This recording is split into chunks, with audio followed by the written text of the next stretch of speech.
السلام علیکم dear students, امید ہے آپ صحت و ایمان کی بہتر حالت میں ہوں گے۔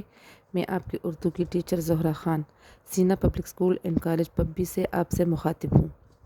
آج ہمارا لیکچر نمبر 4 ہے۔ بچے، پچھلے لیکچر میں ہم نے علم بیان اور اس کی اقسام پر بات کی تھی۔ اس کی پہلی 2 اقسام تشبیہ اور استعارہ پڑھ چکے ہیں، تو اسی سلسلے کو برقرار رکھتے ہوئے آج ہم علم بیان کا تیسرا رکن مجاز مرسل پڑھیں گے، جو ایک اہم اور دلچسپ موضوع ہے۔ مجاز مرسل 2 الفاظ کا مجموعہ ہے۔ مجاز کے معنی ہے حقیقت کے برعکس، اور مرسل کے معنی ہے پیغام دے کر بھیجا گیا۔ علم بیان کی اصطلاح میں جب کوئی لفظ حقیقی معنی کی بجائے مجازی معنی میں اس طرح استعمال ہو کہ اس کے حقیقی اور مجازی معنی میں تشبیہ کے علاوہ کوئی اور تعلق پایا جائے، مجاز مرسل کہلاتا ہے۔ یعنی جب ہم کسی چیز کا نام لے کر اس سے متعلق دوسری چیز مراد لیں تو اسے مجاز مرسل کہتے ہیں۔ بچے، استعارہ کے بارے میں ہم نے پڑھا تھا کہ اس میں تشبیہ کا تعلق پایا جاتا ہے، لیکن مجاز مرسل میں تشبیہ کا تعلق نہیں پایا جاتا، کوئی اور تعلق پایا جاتا ہے۔ کوئی اور تعلق کیا ہوگا کہ میں لفظ مجازی بولوں گی لیکن اس سے میری مراد حقیقی ہوگی۔ بچے، اس جملے پر ذرا غور کریں۔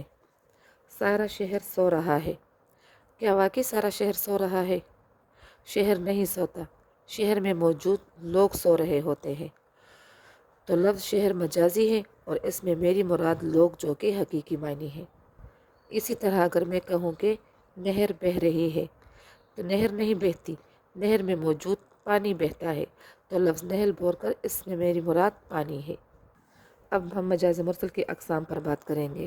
ماہرین نے مجاز مرسل کی 24 صورتیں یا اقسام بتائی ہیں، لیکن یہاں ہم اس کی چند صورتوں پر بات کریں گے۔ تو سب سے پہلی صورت یا قسم اس کی ہے کل بول کر جز مراد لینا۔ بچے، کل پورے کو کہتے ہیں اور جز ٹکڑا یا حصے کو کہتے ہیں۔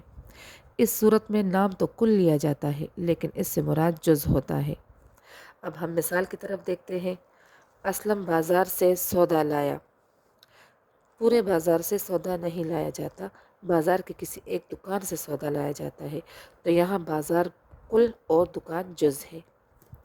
اسی طرح اس کی دوسری مثال یہ ہے کہ پاکستان کرکٹ میچ جیت گیا۔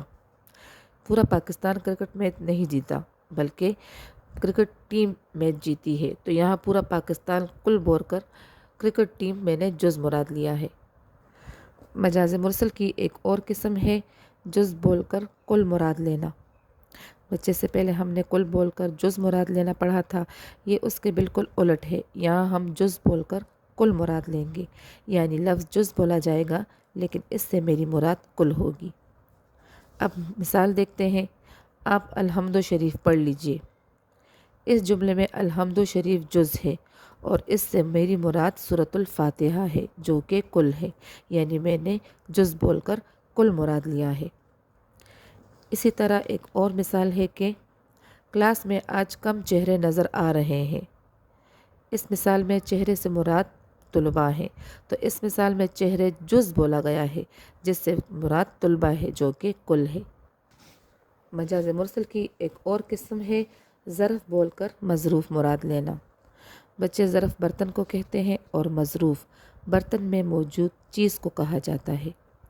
جب کسی چیز کے برتن یعنی ظرف کا ذکر کیا جائے لیکن اس سے مراد اس کے اندر موجود چیز یعنی مظروف ہو تو اسے ظرف بول کر مظروف مراد لینا کہتے ہیں۔ اب مثال دیکھتے ہیں۔ میں نے ایک پیالی پی لی۔ یہاں پیالی کہا گیا ہے لیکن مراد اس میں موجود چائے ہے، تو پیالی ظرف اور چائے مظروف ہے۔ ایک اور مثال ہے کہ اس نے پوری پلیٹ کھا لی۔ بچے، پلیٹ نہیں کھائی جاتی، پلیٹ میں موجود چیز کھائی جاتی ہے، تو پلیٹ ظرف بول کر اس میں موجود چیز مظروف مراد لیا گیا ہے۔ اب ہم مجاز مرسل کی چوتھی صورت دیکھتے ہیں، مظروف بول کر ظرف مراد لینا۔ بچے، یہ بھی بالکل الٹ ہے جس طرح ہم نے ظرف بول کر مظروف مراد لیا تھا۔ تو مظروف بول کر ظرف مراد لینا سے کیا مراد ہے؟ یعنی کسی چیز کے اندر موجود چیز جو کہ مظروف ہوتی ہے کا ذکر کیا جائے لیکن اس سے مراد اس کا برتن یعنی ظرف ہو۔ مثال کے طور پر چائے میز پر رکھ دو۔ یہاں چائے کہا گیا ہے لیکن مراد کپ یا پیالی ہے، تو چائے مظروف اور کپ یا پیالی ظرف ہے، یعنی اندر والی چیز کا نام لے کر برتن مراد لیا گیا ہے۔ ایک اور مثال ہے کہ چائے چولہے پر رکھی ہے، تو چائے چولہے پر نہیں رکھی جاتی، برتن میں رکھی جاتی ہے جس میں چائے ہوتی ہے، تو یہاں چائے مظروف بول کر برتن یعنی ظرف مراد لیا گیا ہے۔ امید ہے کہ آج کے لیکچر کی آپ کو سمجھ آ گئی ہوگی۔ اگر کوئی بھی مسئلہ ہو تو انشاءاللہ آن لائن سیشن میں اس پر مزید ڈسکشن کریں گے۔ اپنا بہت سا خیال رکھیے گا۔ اللہ حافظ۔